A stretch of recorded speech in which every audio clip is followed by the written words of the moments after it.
Assalamu alaikum. I am Dr. Asma Hosna, Associate Professor, Department of Pathology, Bashundhara Ad-din Medical College. Dear students, welcome to you all today's pathology session. Today I am going to discuss about our hematology topics, and first of all, the most important topics is anemia. So at first you have to know what is anemia. This is defined as a reduction in the hemoglobin concentration per unit volume of blood, or reduction in the level of hemoglobin in the blood below the lower extreme of the normal range for the age and sex of the individual. So you have to know the age and sex, and also know about the range that is divided in age and sex of the individual. In case of men, the range is 30 gram per dl. In case of women, the hemoglobin concentration is 11.5 gram per dl. In infant, that is 13 gram per dl. And in case of children up to 1 year, that is below 11.0 gram per dl. And when the child age is 10 to 15 years, it is below 11.5 gram per dl. Then the clinical features of anemia. The most common features are fatigue and weakness, and this is the most common and earliest symptom of anemia. Then pallor. This is also most common and characteristic sign.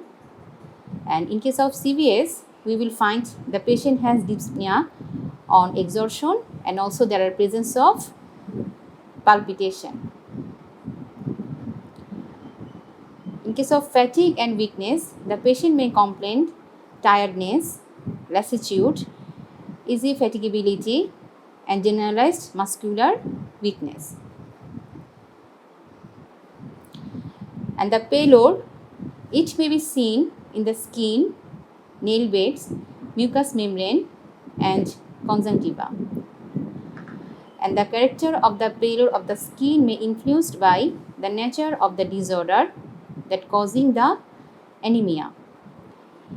If the pallor is dead white color, it is occur in severe acute blood loss. And when it is lemon or yellow tint, it is found in case of pernicious anemia. The picture showing the pallor of the conjunctival mucosa, and the patient has hemoglobin concentration about 6.0 gram per deciliter. And it's also present colonychia in the patient having anemia. In case of CVS, we will find dyspnea on exertion and palpitation, and it occurs when the hemoglobin concentration is 3 gram per dl or less. In case of angina pectoris, intermittent claudication. In case of murmur, the patient also has high blood pressure, and there are also presence of ECG changes in anemia. In CNS, the patient may complain faint, giddiness, numbness, cloudiness, etc. And in fungi, we will find pale retina. In the reproductive system, the patient may have menstrual disturbance. And in renal system, patient may have mild proteinuria, decreased renal function. In GIT, patient may develop anoxia, and in pyrexia also complain. And there are also some specific signs that are associated with particular type of anemia, like colonychia, that means spoon nails, and which are mainly found in case of iron deficiency anemia. If the patient has jaundice, it may represent either hemolytic anemia or megaloblastic anemia. If the patient develop leg ulcers, it may associated with sickle cell anemia or other hemolytic anemia. In thalassemia major or other severe congenital hemolytic anemias, patient may develop bone deformities. The association of features of anemia with excess infection or spontaneous bruising suggests that neutropenia or thrombocytopenia also may present, and this mainly occur as a result of bone marrow failure.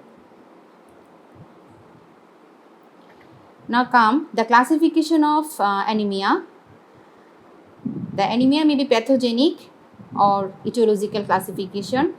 On the basis of pathophysiological category, it may be due to blood loss, that is hemorrhagic anemia, due to impaired red cell production, that is this hemopoietic, and it may due to excessive red cell destruction, that is hemolytic anemia.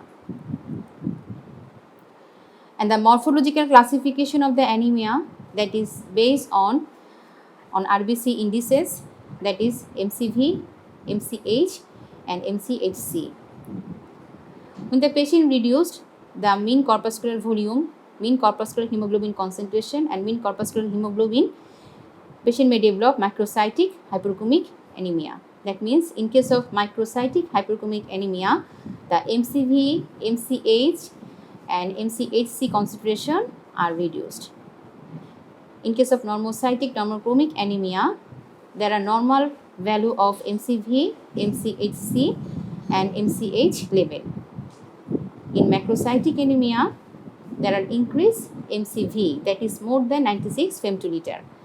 And in dimorphic anemia, there are presence of megaloblastic anemia and reticulocytosis. Now the etiological classification. At first, hemorrhagic anemia. It may occur due to acute post-hemorrhagic or chronic post-hemorrhagic. In case of acute post-hemorrhagic, it is morphologically normocytic normochromic anemia.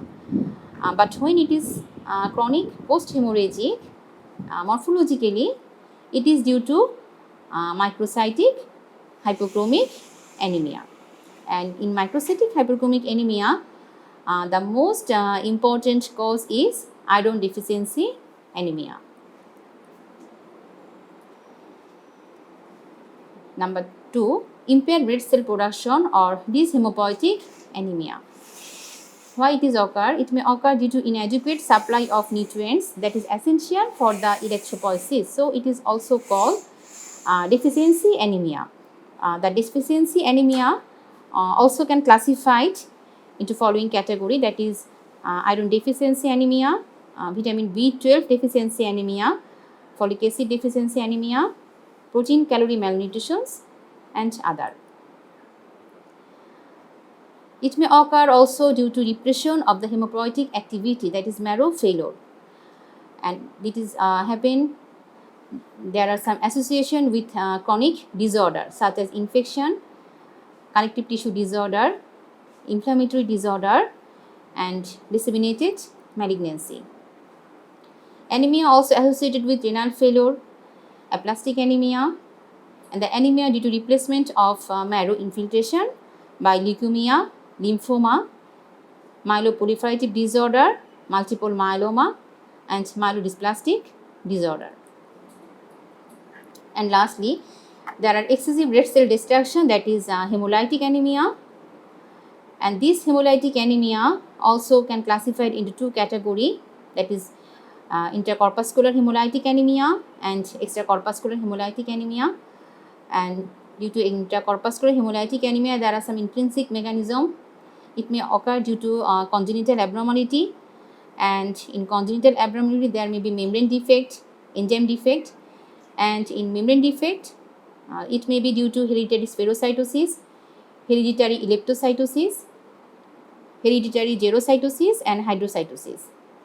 Hemoglobin defect due to hemoglobinopathies, thalassemia, double heterozygous disorders. Enzyme defect, it may include non-spherocytic congenital hemolytic anemia, drug-induced hemolytic anemia and favism.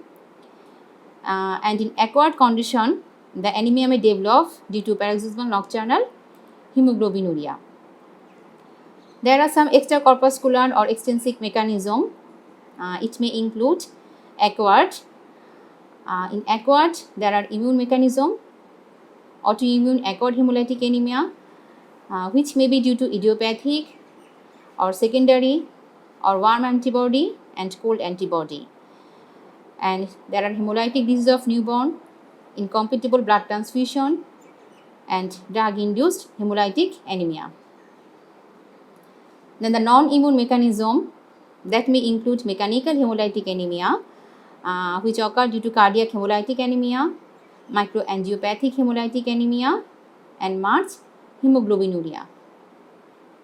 And in miscellaneous condition, there are hemolytic anemia due to direct action of chemical and drugs, hemolytic anemia due to infection, hemolytic anemia due to burn, and lead poisoning.